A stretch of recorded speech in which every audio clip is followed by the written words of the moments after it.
Welcome to this episode of the Lifehacker podcast. It is June 6th, and this week we are talking about the noisy glory of mechanical keyboards, detecting a bad boss before you start a job, and saving money on parts when you're building a computer. We're also answering your questions about mobile app security, Android launchers, and building your own network-attached storage.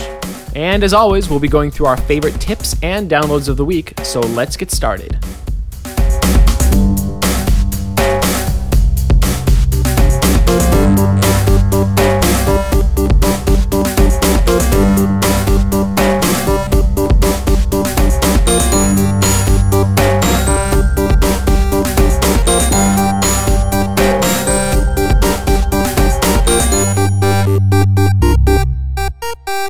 Hey guys, welcome to the show. We've got lots of good stuff today. We've got some news on all sorts of fun web services and top stories, all sorts of fun stuff. So let's jump right into it.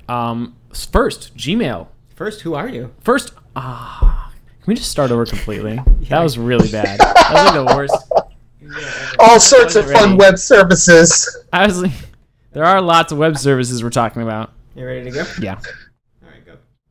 Hey guys, welcome to the show. I am Whitson Gordon. I'm Adam Dotches. And today we have Alan Henry joining us via Google Hangouts. What's going on? That was a weird delay there. Okay, cool. So let's jump right into it. Our first news item of the day. Gmail for Android updates with the new inbox with tabs. It's right? Well, it's got, kind of. It's got like a slide-out navigation as now. opposed to tabs, which is better for mobile. Which is, it's kind of like if you've been on Google Plus lately, you notice that if you go to the left side of your screen, this thing slides out and you got a list of stuff to choose from. It's actually like a lot like Facebook's mobile app. It has that slide out. Yeah, true. It's the same. I mean, a lot of mobile apps have adopted this lately. It's nice. It's nice. It makes it very easy to get around. And then you also notice that in the inbox, it will show you different kinds of sorting that Gmail does now with your with promotions and notification emails, where it just kind of automatically sorts those for you. So it'll show in your inbox like a list like, oh, you have like 8 more notifications now. And you can click on those to see those rather than them cluttering up your inbox. You also get pictures of people if you have them. Otherwise, it does what you've probably been seeing around other Google apps lately, where it has a color and then the first letter of the person's name. Yeah. So it's nicer looking. It's easier to navigate. It's a good update. It may not be available for you right now. No, it is. No, they rolled it out yesterday. Oh, okay. Because I got it yesterday, but they said they were rolling it out over 2 weeks. I think they just rolled it out to everyone yesterday. That makes more sense. It was like they rolled it out over 4 days, and then they're like, nah, screw it. Let's just give it to everyone. Well, that's great. You all have it now. Alan, one thing you found is that so they did take some UI elements away, like the little checkboxes to select multiple messages are gone, and you just tap on the contact pictures instead. And so it doesn't like, it's not as easy, it's not as intuitive, but it works. And then if you turn off the contact pictures, which you can do in settings, you just press and hold, and then can select multiple messages like you do in the Android's messaging app. But the delete button is also gone. Yeah, for some reason they decided to replace the buttons at the bottom where you used to have label, folder, delete, and archive. They moved those buttons to the top, and then they made them archive, mark as unread, and folder. So if you like to delete your messages instead of archive them, then you're kind of out of luck. But it's pretty easy to find the option and bring it back. You just have to go into the settings, and the option's right up top there for, I think it's archive and delete settings. Pick the option that shows both archive and delete on the top toolbar, and then the folder is going to go away and it'll be replaced by a trash can again. Oh, I didn't realize that they replaced, because when I put it back, I didn't realize that they replaced the folder icon. I was like, why didn't they just put all of the icons there? Yeah, I mean, it wasn't too hard to delete anyway. You could always just hit the menu button and it would be at the top of the menu there. But it also changed the swipe away action. Like if you swipe from right to left, I think it is, at archives.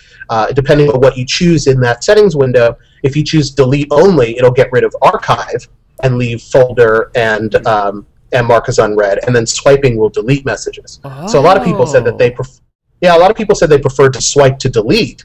So that will let you just do that instead. First of all, I didn't even realize swipe to archive was a thing until 2 days ago. Like the day before I got the new Gmail, I accidentally swiped a message and was like, whoa, when did that come? That's how I discovered it. Yep. So, but yeah, so it's and then if you have both buttons there, swipe is still archive, right? Right. Okay, cool. Good to know. All right, thanks. Let's move on. LinkedIn added two-factor authentication. Those of you who have been listening to the show have heard us harp on this a million times, so I'll explain it in 5 seconds. Two-factor authentication means you type in your password, it sends a code to your phone via text message. Then you type in that code. It's much more secure because then if someone hacks the service, as LinkedIn's been hacked before, right? If someone were to hack LinkedIn and get all of the passwords and they got your password, they wouldn't be able to log in because they don't also have your phone. This is now available on LinkedIn. Go turn it on. We have instructions on how to do it in the show notes, but you just go into the settings, right? It's not rocket science.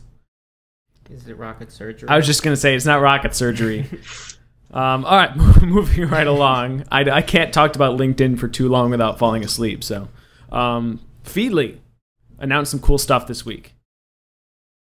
Yeah, back when Feedly said that after Google Reader said they were shutting down, Feedly said, "Yay, we're going to come to the rescue with this thing called Project Normandy, which was going to be a centralized syncing engine for lots of other feed reading apps." So they were working on it. They had been working on it, and then just last week they said, "Okay, we're pretty much done with it, and now we're inviting all of these other RSS readers, like that you probably know, like Press for Android or Reader for Mac and iOS, and Newsify, Greader, a whole bunch of others. We're inviting them in to start syncing using our engine, and on top of that, we're going to build a tool that syncs with our engine that doesn't require you to install an extension or like a browser plugin, things like that."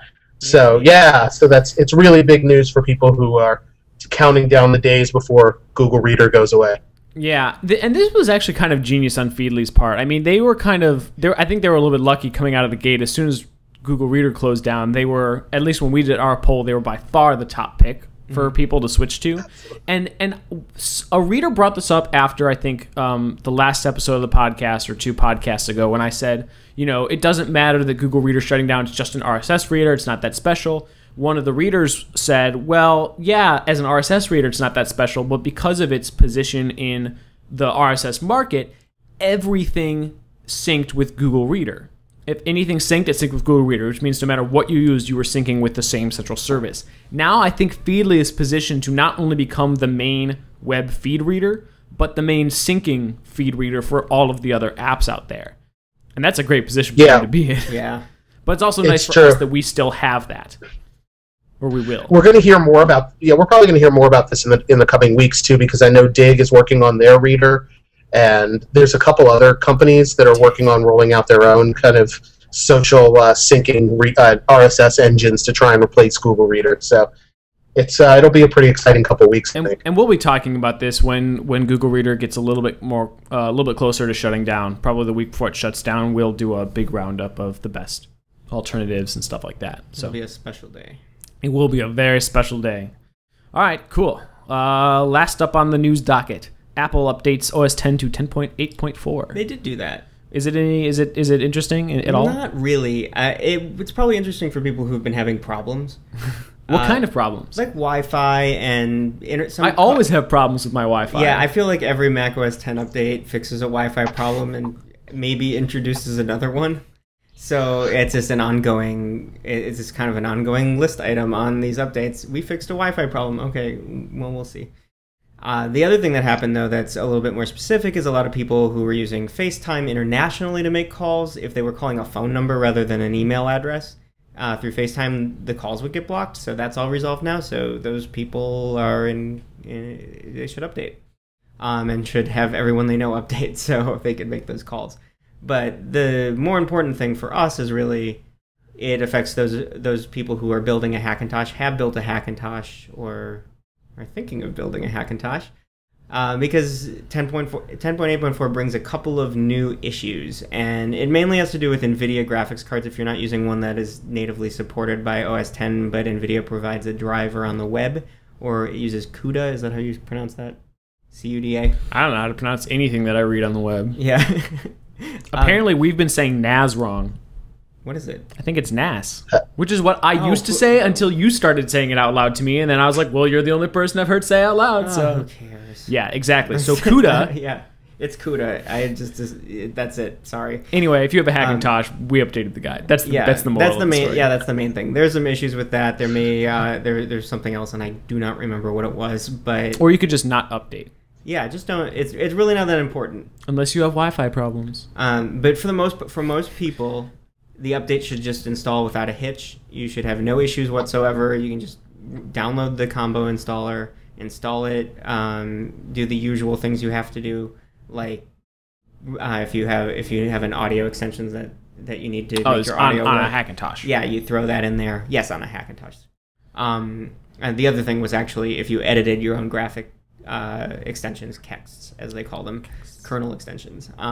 If you edited that, then you'd have to edit it again because those were updated, and you also have to install trim enabler again. Okay, cool. So, well, there's a handful of fun things. You know, I don't think this is a lot of people. I don't think this is gonna fix my Wi-Fi issue, which is that my router sucks. Yeah. So fix that, Apple. Yeah. I don't have an Apple router. They probably can't fix it. Probably not. All right, let's move on to our top stories. Hey, Dodges. How can you spot a bad boss before you take the job? Says his That was boss. a really weird look he just gave me. You can do a couple of things and a lot of it has to do with your preferences, because some bosses are just really bad. Some people should not be promoted to management ever because they were really good workers and they had to be promoted and they end up in a management position and they don't know what they're doing because they really just want to work. Like, that's their thing. And so that happens sometimes. Some people are bad at it. If you work in a software company, read Joel on Software if this is you. That book will help you.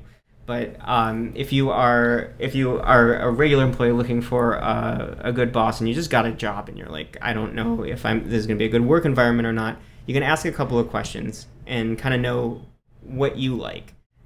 Figure out if you want a boss that's really involved, if you want a boss that leaves you alone, or someone in the middle.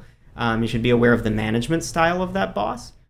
Some bosses might just kind of let you do your own thing and only interject when is necessary, and so that kind of falls under the laissez-faire management style. But if you work at a bank, for example, that's not going to happen, because when your money's being managed, when customers' money's being managed, they don't want someone being like, oh yeah, you just go figure it out.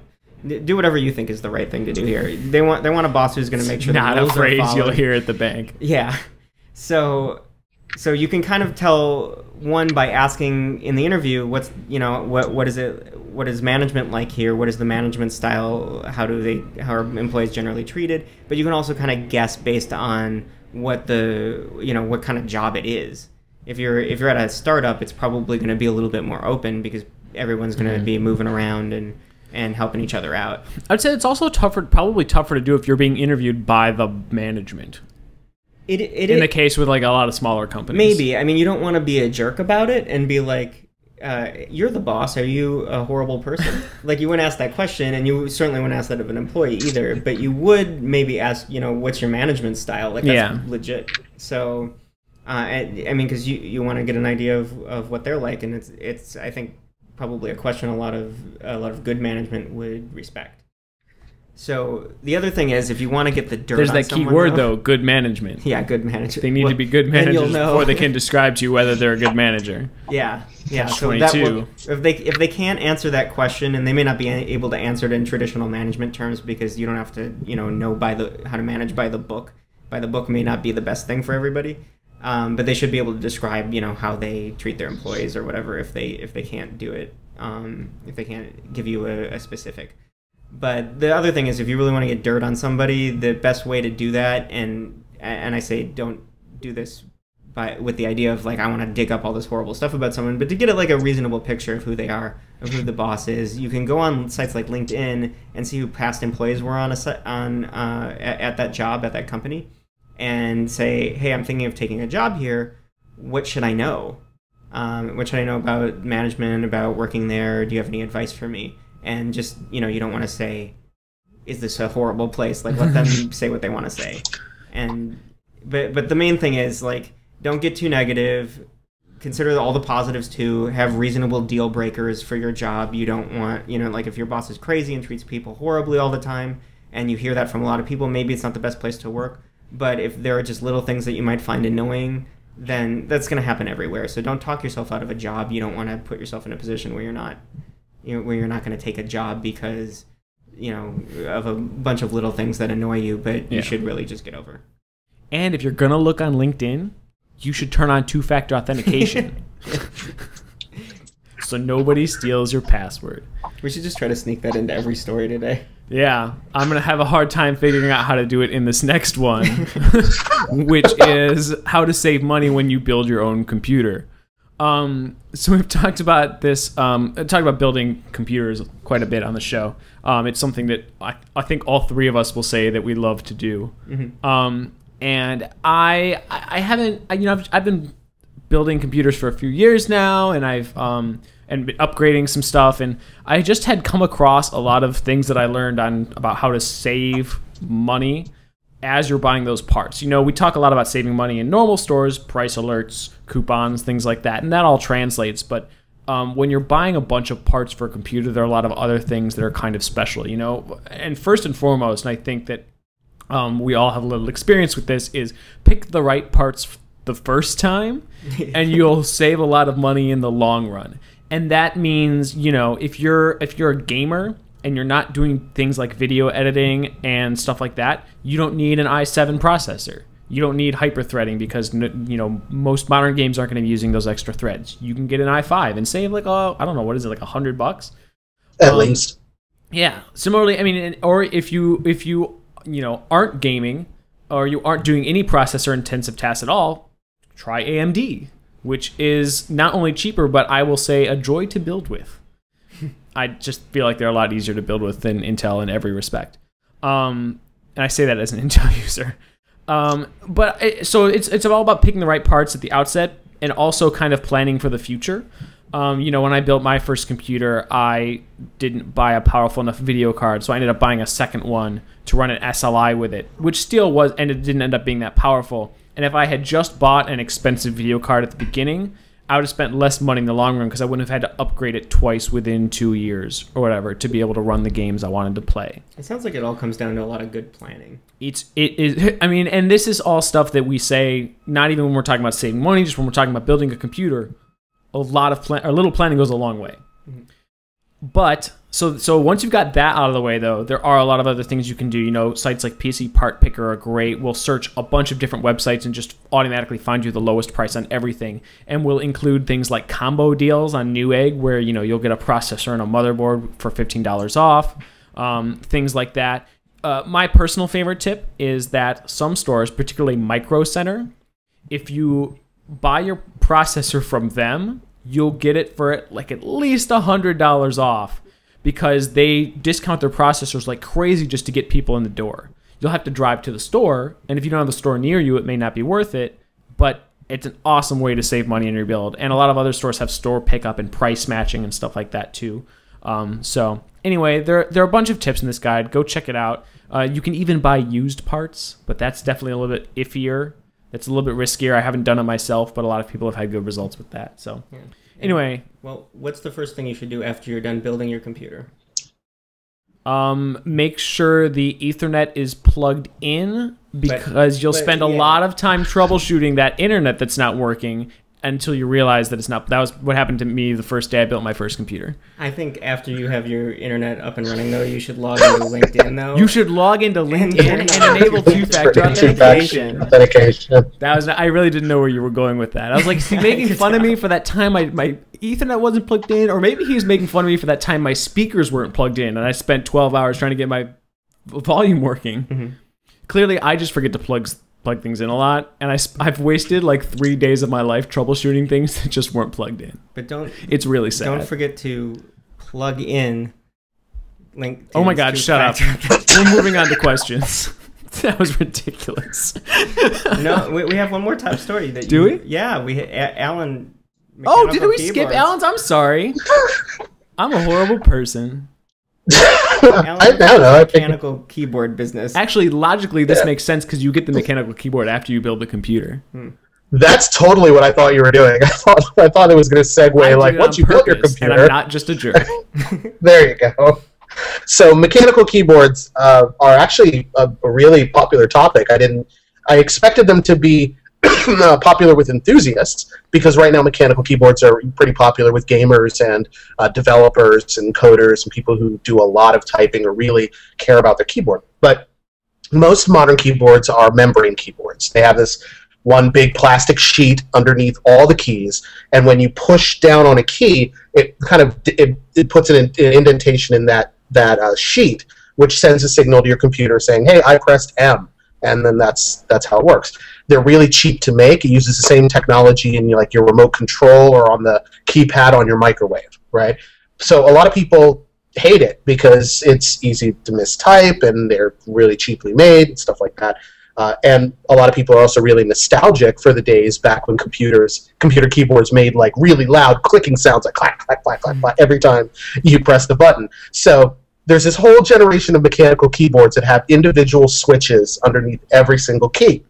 And some people say using a mechanical keyboard reduces errors because you know when you pressed a button, so you will never mistype. Other people say gamers love them because they're easier to double tap with, and depending on the switches underneath the keys you get, because there are like 5 or 6 different switch types you can choose from.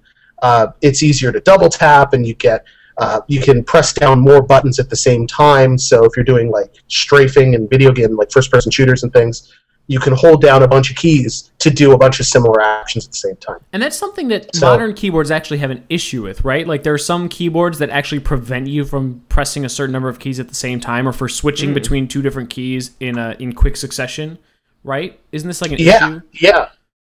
Yeah, absolutely. I mean, in fact, like Logitech, for example, there's this huge thread on their forums because Logitech has a line of keyboards like the illuminated keyboard, which you and I have, that are for kind of office use. And then they have their G series for gamers. Well, a lot of people are like, well, it's the Logitech illuminated keyboard. It's super thin, it's tiny, it's great. Why don't I use it for gaming? Well, no, Logitech actually purposefully programmed the firmware of the keyboard so you can only press down like 2 or 3 buttons at one time for them to actually register. So it forces you to go and buy a gaming keyboard if that's what you want.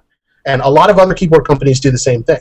So it's kind of crappy. But mechanical keyboards are popular because they don't have those limitations. As long as you engage a switch, the keyboard will register it. And you can touch as many as you want. It's called N-key rollover, and it's another one of those things that's really popular once you get into the nitty-gritty of like, which kind of switch do I want, or what kind of keyboard has what kind of switch, and stuff like that.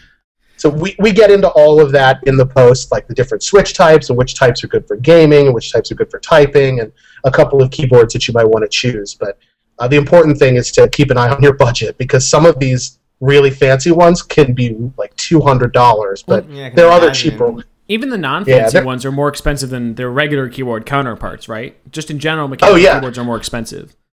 Oh, yeah. If you're the type who's like, a $5 Dell keyboard is fine with me, mechanical keyboards are not for you. Not going to be nice for all. I think Monoprice makes mechanical keyboard, though, right? They do. Like I think the cheapest one I saw was like $60. So that's an option for those of you who want to try it but don't want to spend a ton of money. No, I mean, I think my Logitech illuminated keyboard was more than that. Yeah, I mean, if you are the type who has bought a keyboard in the past, like, you know, you bought a Logitech or a Microsoft keyboard, you probably spent at least $60. So it's worth a look if you're interested. All right. Yeah. One thing that, by the way, that a lot of people got me on in the post was a lot of people, like the nostalgia factor, started with the IBM Model M keyboard. It's an ancient keyboard from like 1980-something. It has buckling springs keyboard, or buckling springs switches. So each key has like a little like ducks bills type switch that clacks down every time you type it. Those keyboards are still available. You can still go buy them with like a USB plug and just drive everyone in your office nuts. They're $100, but they're $100, but people swear by it. Dude, don't spread that. Some people don't need those keyboards to drive everyone nuts. My dad, I think my dad thinks that computers are like keyboards, and it's like clack, clack, clack, clack, clack, clack. We bought him a keyboard that made no sound, and it's still like, what is that noise upstairs? Well, maybe he's just throwing it at the wall. Wait, so Alan, so when you get one of these keyboards, you make the decision, you pick out the one you want, you take it home, you plug it in. What's the first thing you should do with it? I knew where you were going with that. After you have that keyboard plugged in, the first thing I would do, and I would say any other smart person should do, is go to LinkedIn and enable two-factor authentication. Very good. That way you won't get hacked. So that when you use that keyboard to type in your password, you're safe and secure. Yeah. Which also means Twitter has two-factor authentication too. That's fairly new. So if you don't give a crap about LinkedIn, not as important as LinkedIn, LinkedIn, you should still go to Twitter and do the same thing. No, you should only make sure you enable it on LinkedIn, and then you can do whatever you want. But as long as it's on LinkedIn, okay, good to know. It's really important to me. Speaking, oh no, now we have to do questions. See, and I was gonna mess up the order again.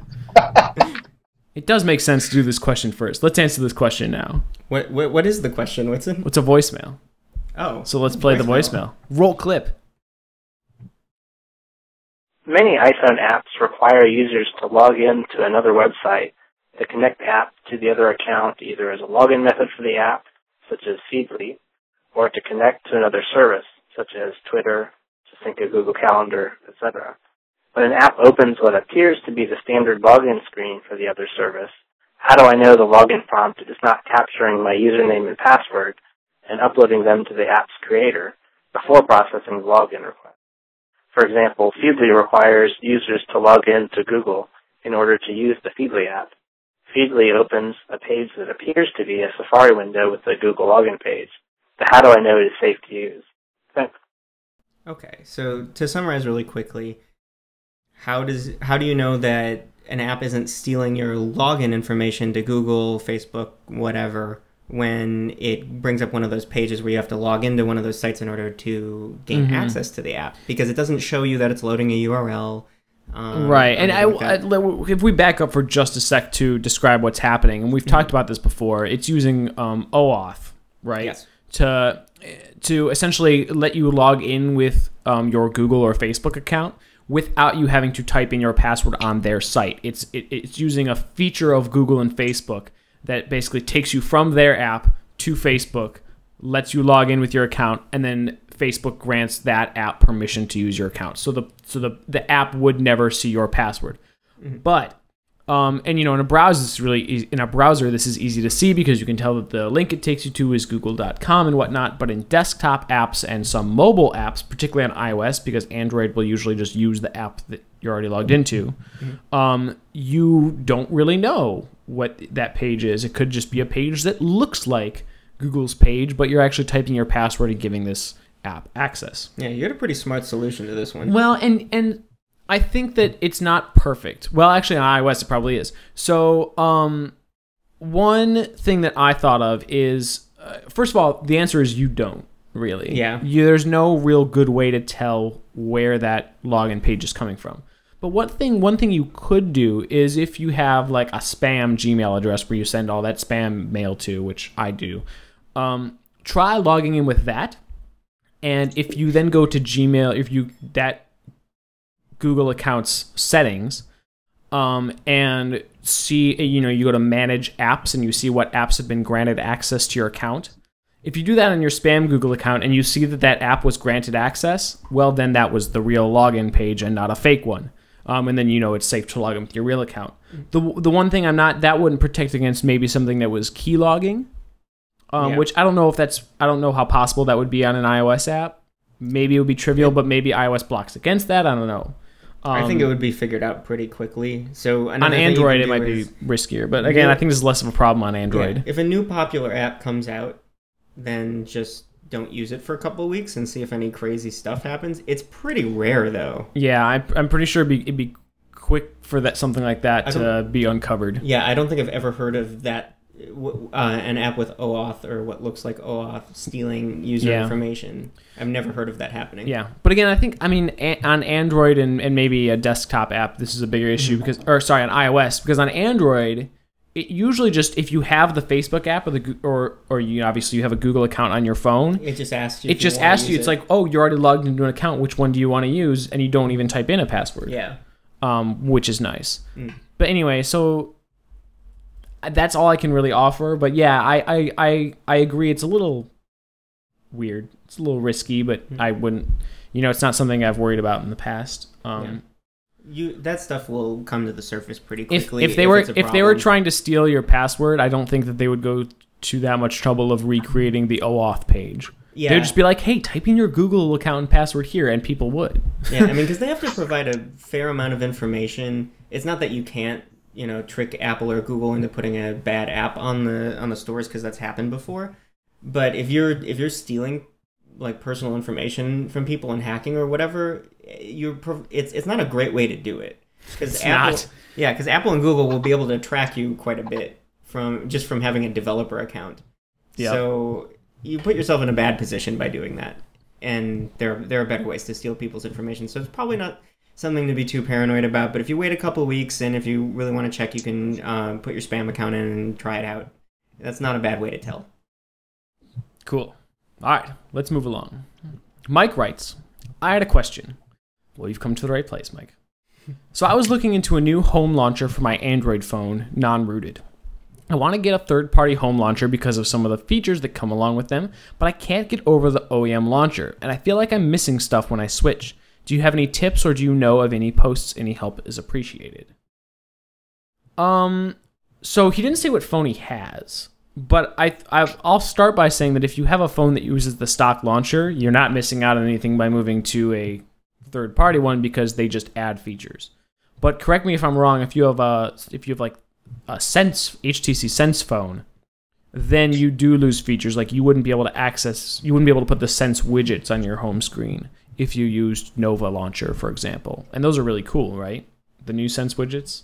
I have no experience with them. Oh, I hear they're really cool. I mean, that's what I hear on the HTC One. I thought they were pretty cool. I would still usually give those up in a heartbeat for a home launcher. Mm-hmm.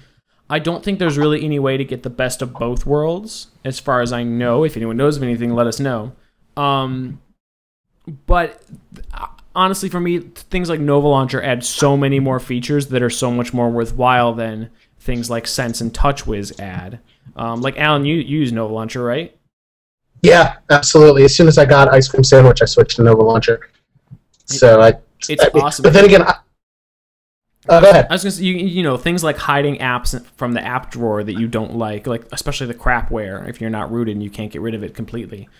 Things like changing the grid on your home screen and changing the animations or animation speeds, which is actually kind of nice. Makes your phone feel a lot faster and snappier. There are just so many different things you can do under the hood that are awesome. Yeah, I mean, like adding more home screens for one thing, and changing the animations and all this other stuff. I mean, you're not really missing anything, especially if you have like a Samsung phone or a Motorola phone. Like I have a Motorola phone. You're not missing. Like if you move away from TouchWiz or MotoBlur, trust me, you're not missing anything. I mean, I would argue that you're missing some things. I would back when I was using Sense. I mean, the last time I used Sense, it was Sense 3.0 on the HTC Thunderbolt, or it was like on a ROM for the HTC. The HTC Thunderbolt was still like 2 point something. Sense 3.0 was pretty cool. Its copy and paste was eons better than Google's was at the time. That's true. Yeah. You know, its lock screen had that really cool ring that you could pull up and launch apps right from the lock screen, which was still kind of new. You know, they do add these nice features and they do look really pretty, and the Sense widgets do look really cool. I just think that the few things you're missing out on aren't necessarily as cool as the things that you gain, but that's up to you to decide. And the nice thing is, you can just install like the free version of Nova Launcher, try it out, and if you don't like it, just go back to your other one. You know, it's not like you can't switch back to Sense if you want to. That's the beauty of Android. Yep. Yeah, that's true. Cool. All right. I don't think most people will be switching back, though. I never did. Anyway, last question from Brett. Well, Brett writes, I am attempting to build a NAS or NAS or whatever for myself, but I'm not really sure where to start. I have seen plenty of guides on how to create a desktop computer, but very few on NAS. Do you have any suggestions on a place to start? Listen, you have a few suggestions, right? You know what you should do with your NAS is go enable two-factor. You can't do that on a NAS. No. It didn't apply. Okay. First of all, we have done a guide on how to build a NAS device. It's a little bit different for everyone. Me personally, first of all, a lot of people would say that you should go buy like a Synology NAS instead of building one and using something like FreeNAS. But if you're using something like FreeNAS and our guide, obviously you have to either build one or use a really old computer. When I built mine, and we said this on the show last week, I feel like, I just walked into the store and bought the cheapest parts I could possibly find. So cheap that the people at the store laughed at me when I bought them because they didn't think those were the parts I could possibly want. So we've done a guide on a little bit of that. We'll put a link to that in the show notes. I also want to mention, just because it's really funny you brought this up, Brett, is that you say, I've seen plenty of guides on how to create a desktop computer. I'm sure you've seen our guide on how to build a desktop computer, which we'll also put in the show notes. And if you watch the video of our video on how to build a desktop computer, that was me actually building my NAS. That wasn't me building my desktop computer. That was me building my NAS. Because, I mean, it's basically the same process. It's just about choosing the parts. And the nice thing about a NAS is that when you're choosing the parts, the only thing that really matters is how many hard drives can I put in? Does it have fast networking? You know, for my NAS, I had to get a gigabit Ethernet card because my motherboard was so cheap that it didn't have gigabit Ethernet. But it was still ended up being cheaper than buying a real, quote, real motherboard. You know, it has enough SATA ports for me to put in a bunch of drives. And then the rest, I just got super cheap RAM, like 2 gigs of it. I got a super cheap motherboard. I got a like really cheap processor that was open box. And that was the end of that. I put it all in a case. Was it super cheap? It was pretty cheap. It was pretty cheap. So cheap, it looks really ugly too. If you open that sucker up, it's got a weird, it looks like a clown made a computer. It's like the weirdest like bright yellow and blue colors. I'm like, who designed this motherboard? Anyway, Oh boy. it made me laugh. Needless to say, it's my only computer that doesn't have a side panel window. I'm like, I don't want to look at that. Yeah. All right. We don't have any live questions this week because unfortunately we're having some Google Hangouts issues and we're not broadcasting live. So curses. But we can move on to our tips of the week. All right. Alan.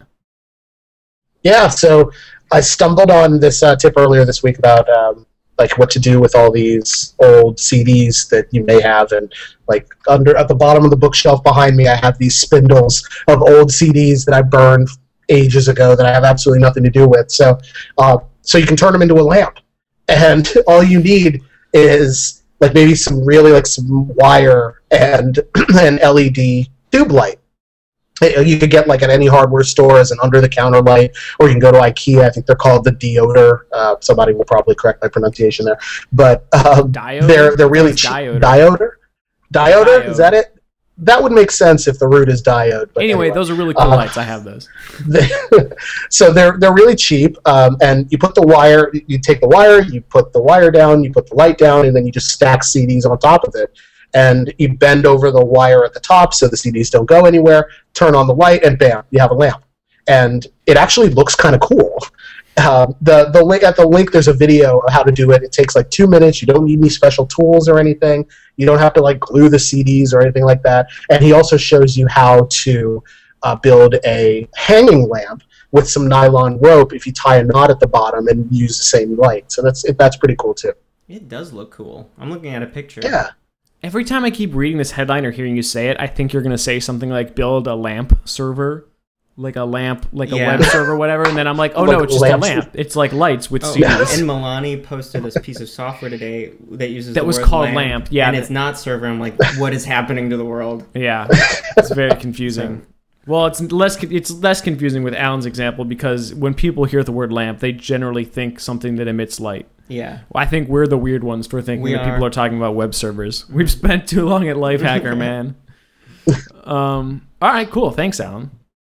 Sure. My tip is for Windows 8. So if you don't like Windows 8, shut up for 5 seconds or just fast forward the podcast because you're not going to like this. And if you do like Windows 8, you might still not like this because it involves the Windows Explorer ribbon, which is a much, very contentious feature in Windows 8 that I personally am not a huge fan of either, but I discovered something interesting this week. The Windows ribbon, while it sucks, is really awesome for when you are searching in Windows Explorer. So if you go to that search bar in the top right corner of Windows Explorer and you type something, and you start searching in Windows Explorer, that's fine. And you can create some filters and stuff in there too, like search by kind or by size, using text filters just like you would on Google. And that's cool too. But if you have the ribbon turned on, which I'm sure none of us do, if you have the ribbon turned on and you start searching, it brings up a ribbon full of search options that you probably didn't even know existed in Windows. I don't know, I couldn't even find these in Windows 7, and maybe there were some text strings for them or stuff, but it's things like with a click of a button, you can switch your search to the current folder or to all subfolders. You can search again in like libraries, search again in home groups, search again on Windows 8's file history. So if like you're searching for a file and you can't find it, with the click of a button, you can search your backup to see if that file's on your backup and maybe you deleted it sometime. You can search by a ton of different properties, look at your recent searches. You can save different searches and then come back to them later, which is cool. I think I just named all of the things you can do, but it's awesome. So just when you're searching in Windows Explorer, open up the ribbon. It's actually useful this one time. How about that? Yeah, right? Okay, Windows 8 haters, you can uncover your ears now. All right, well, my tip for the week is enable two-factor authentication on LinkedIn. Shut up. I'm going to punch you in the arm. Well played.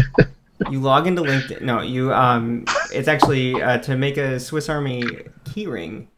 Now, I thought this is something that comes from Make, and I thought this was really brilliant because I basically removed as many keys as possible from my keyring. I think I have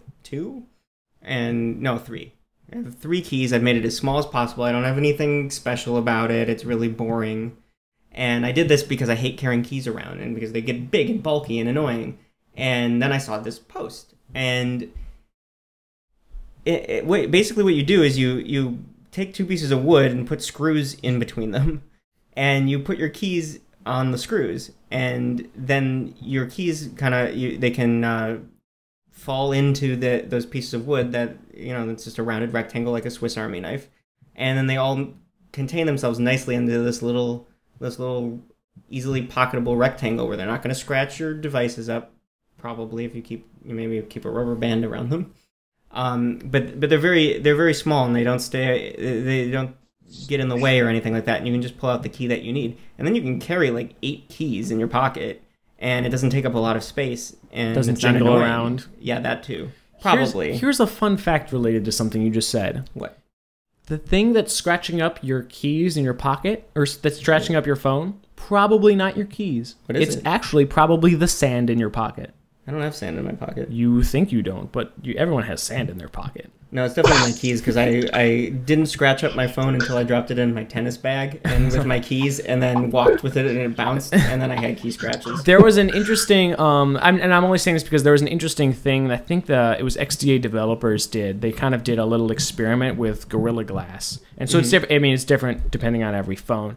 But where they tried to scratch it with keys and it didn't really scratch. But if it's something that's a really fine grit, like sand or sandpaper or whatever, then it's much more likely to scratch Gorilla Glass. That makes sense. I mean, if there's a lot of pressure in your pocket, because it's don't wear the skinny jeans. Like I do. Yeah, you gotta wear it loose, and then you can put as much sand in your pocket as you want. There you go. There's your tip of the week. Put sand in your pocket, folks. Okay, that got weird. Let's move on to downloads. Yeah, whatever. We weren't talking about broadsword training, so just let it happen. I'm just gonna let that slide. Just let it happen. Whitson. The sand? Whatever it is this week. Hey, Alan, tell us about this alarm clock. Yeah. Okay. Take your time. I got it. I'm here. Yep, I'm here. I got it. Pull it in. Okay. So, Alarm Me is an alarm clock for Android that solves a problem that I have a lot because I live somewhere that has weather, unlike some people. So, today the weather is nice. Yes, 72 and sunny in Los Angeles. Freaking hate you guys. It's about to rain buckets in DC. Anyway, so on those mornings when I used to commute 20 minutes, and at the worst it was like an hour to get to work. But Alarm Me is this app that lets you set your alarm, and then it knows it pays attention to the weather forecast for your area. So it knows that if it's raining, it'll wake you up like 15 minutes ahead of time, so you have time to get up and get ready and beat the traffic. So you're not late for work because you got up at regular time and you didn't anticipate delays. It also knows whether or not it's snowing. If it's snowing, it'll wake you up even earlier, like a half hour. So you can go out and shovel the driveway or clear off the car. Wow. And Dude, remember snow? No. Oh my God, god. you guys, Remember you him guys. de-icing your windshield? Remember what that was like? I'm such a Oh my God. I don't know what you're talking about. We're gonna have to censor that for the iTunes podcast, but I had to went there. Meanwhile, all of our listeners who are not in California are like, screw you guys. This guy sucks. Anyway, But, actually, anyway, that is kind of a genius app, though. I like it. They should integrate Yeah, that into so- Google Now. Yeah. well, Google Now and already that's knows what the weather. the developer said. That he said he wanted to work Google Now into it from the get-go. He's still working on it, and he also in a future version wants to roll in Google's traffic data. So even if it's a bright sunny day and some dude is having a barbecue on the side of the freeway, it'll still wake you up early so you can get to work. I've never like heard that, that don't you? before. That's Barbecue? amazing. Barbecue. Oh, you guys need to. I mean, you guys are in LA. You know how traffic We is. have a lot I mean, of barbecues. Yeah. yeah, No one's yeah. to The grill Beltway meat. over here is It's terrible. bad tasting meat. All right. God, this was a weird podcast. Let's keep It could have moving. gotten weirder, but I kept something to myself. I'm, so you're welcome. I'm glad for that. I also have an Android download today, so I apologize in advance for being a little Android heavy here, but I already give you a Windows tip, so chill. My Android download is called Slider Widget, and it is those of us who use Android are probably familiar with the fact that we have about 10 billion or so, give or take, different volume controls on the phone. You have your media volume, and you have your ringer volume, and you have your alarm volume, and you have like 10 different volumes, and sometimes I'm not even sure how to change them. Like, if I go into the media app and then press the volume buttons, that'll change media volume. And if I'm on the home screen, it'll change ringer volume. Still haven't figured out how to change alarm volume from actual Android. But basically, this app, Slider Widget, is a widget on your home screen that puts all of those different volume controls right in front of you. And you can change each of them individually right from the home screen, which is super handy if, like me, you have 13 alarms going off during the day and you need to silence them at some point. So, Slider Widget is the name of the download, and it is free. So, Cool. Check it out. All right, I have a lot of downloads. Surprised they're for Mac. It's there's actually something really cool came out this week. You may have heard of Ninite for Windows, in which you can download a package of awesome free open source, generally speaking, apps and install them in a batch from one installer on Windows when you're setting up a new machine or just for fun or whatever. Yeah, you just go through and pick the ones you want, and then Yeah. it puts them all into one installer package It's very with no crapware or anything, too, which is nice for Windows users. Yeah, it's very cool. And they also have a version for Linux too, don't they? Oh, that's right, they do have Yeah. a version for Linux. What they don't have is a version for Mac, but there's now something called Get Mac Apps, and it does basically the same thing as Ninite, and it has a lot of our favorites on there. The one coming to mind right now is Adium, which is a great instant message application. But they also have browsers like Chrome and Firefox and OpenOffice what else is and there? OpenOffice and LibreOffice, Dropbox, Google- Sketch. Google Drive. All right. So there's a lot Did you of stuff. forget Google Drive was also an app? Because Yes. I forget that a lot. I did. So that's So it's really nice to finally see this on the Mac. Kudos to the developer who decided to make this happen because it's really awesome. And there were actually a lot of apps on there It's to got start. a lot of good apps to start Yeah, with. It's not like it's a small selection and it will grow as it gets bigger. It's actually really well thought out. Oh, it's got Flux, Mm. which is one of my favorite apps. Windows No- users, Flux updated this week. That's a little bonus download for you. Go check it out. No offense to the Flux developer, but I don't like the color orange. I actually hate the color orange too, but that's neither here nor there. Anyway, so this isn't a download, Get Mac Apps. It's a website. You just go to getmacapps.com. Yeah. And then the download comes once you pick all of your apps. You get to create your own download. It's pretty cool. I've never even heard of some of these apps. Yeah, so you should go check it out. Is the moral of the story. One of them is half of a coconut. Yeah, what does that do? I don't know. All right, well, I just saw that icon on there. I know what I'm doing after the podcast. Having half of a coconut. And I'm going to set up two-factor authentication on LinkedIn. Oh. We'll see you next week, guys. that's the end. I'm just going to end the show on that note. But before I do, guys, if you like the show, please go rate us on iTunes. Leave us a review. That helps us out a ton. That's how a lot of people find this podcast, and good reviews make us look. You guys make us look good. It makes us happy too. And it makes us happy. See how much we smile? If you're watching the video podcast, yeah. you just saw us smile. If you're listening, you heard it. Yeah, you probably heard it, which is kind of gross.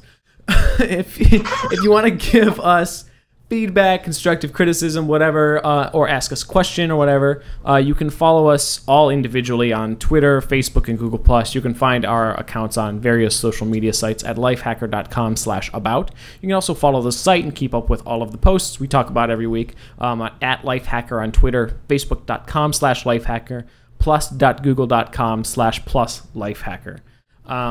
Yeah.